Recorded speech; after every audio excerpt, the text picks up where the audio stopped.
How to write a blog post. You don't, you make a video. No, I'm just kidding.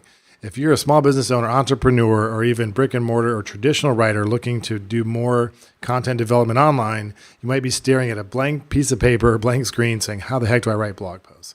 Well, what if I told you that there was a super ninja 6-step template you can use no matter what you're going to be writing about, no matter what the subject matter, to bang out blog posts super quickly? That's what I'm going to reveal right here are the 6 elements of a perfect blog post.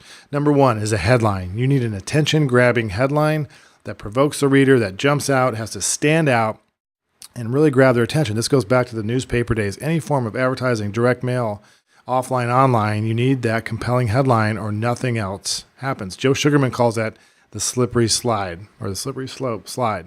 So if they don't read the headline, it doesn't matter how good the content is. Well, how do you do that? You want to ask questions. You want to use fear and you want to use bulleted or numbered lists. The first thing I mean by questions is, is your website missing the top 3 conversion elements? I'm going to read that because I want to know. You can also leverage the psychology of fear, saying, are your 5 ways to know if your competitors are eating your lunch online, or 6 signs that reveal whether or not your spouse is cheating on you. That leverages fear and invokes a question. That's an important and powerful psychological trigger. You could also use bulleted lists. People love bulleted lists.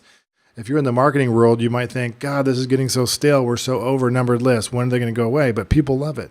You want to see the top 5 foods to lose 10 pounds in the summer, or the 5 elements of a perfect landing page, or the 6 elements of a perfect blog post template. Hello. So people want bulleted lists. They don't want huge bulleted lists. Yeah, you can get away with the top 100 blogs of 2012 or something, but generally you want short lists. People online have the attention span of a gnat on Red Bull.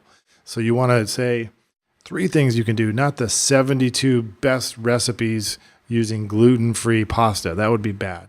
So attention-grabbing headline. Number 2 is an introduction. Instead of just digging right into your content or your blog, put a good introduction in place. You want to do that by stating the problem. So you want to let the reader, again, it's psychology. You want to, if the reader isn't clear that they have a major problem, you want to state a problem and then reveal the promise that you're going to solve it. So say the introduction, say this blog post was about teaching a kid how to ride a bike, right? You might have an introduction that says, stating a problem, saying most parents, working parent families who have limited time, they want nothing more than to help Johnny ride a bicycle, but after many attempts, you're not successful. And they've proven, research shows that not learning how to ride a bike or failure leads to psychological issues and social issues or whatever, right?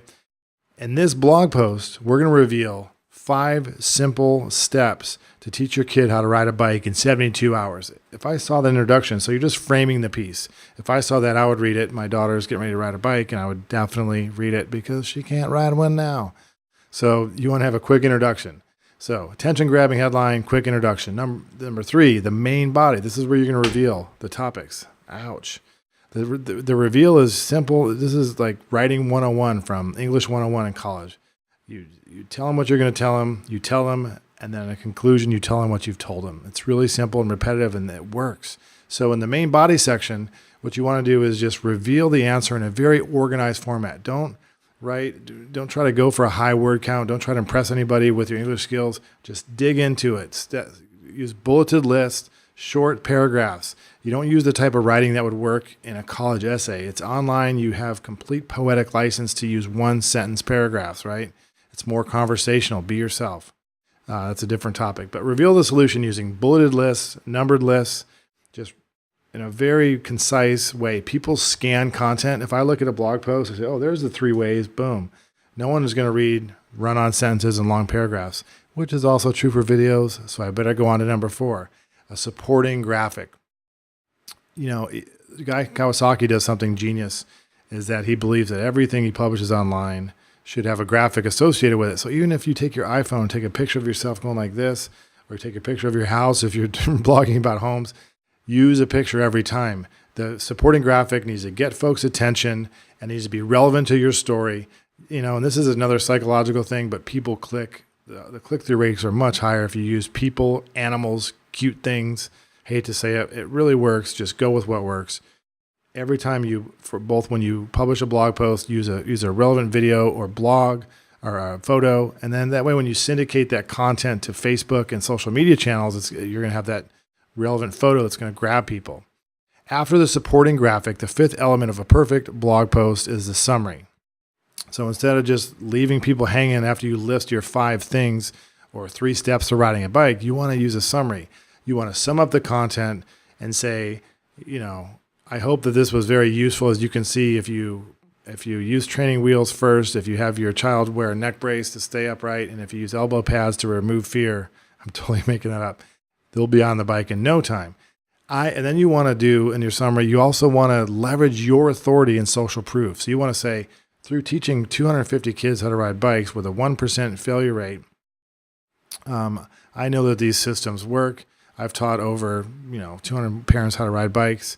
And then the last element of your summary, you want to list some additional resources. So for additional bicycle training resources, go to teachmykidtobike.com, the American Training Wheels Association, or whatever. So you want to list those resources.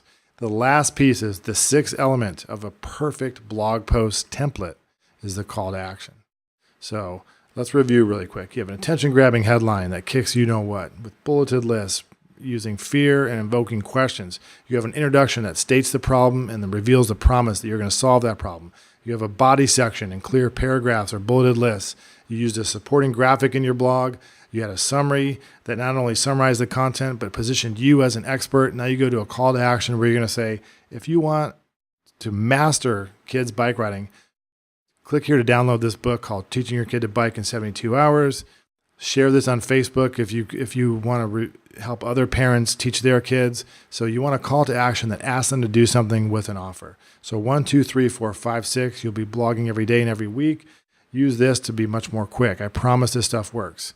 And if you want a free video that reveals each of these steps in more detail in our free online marketing crash course, go to getmyfreecourse.com and opt in. And for additional online marketing answers, go to geekfree.net/answers. We'll see you there. Take care and get to blogging.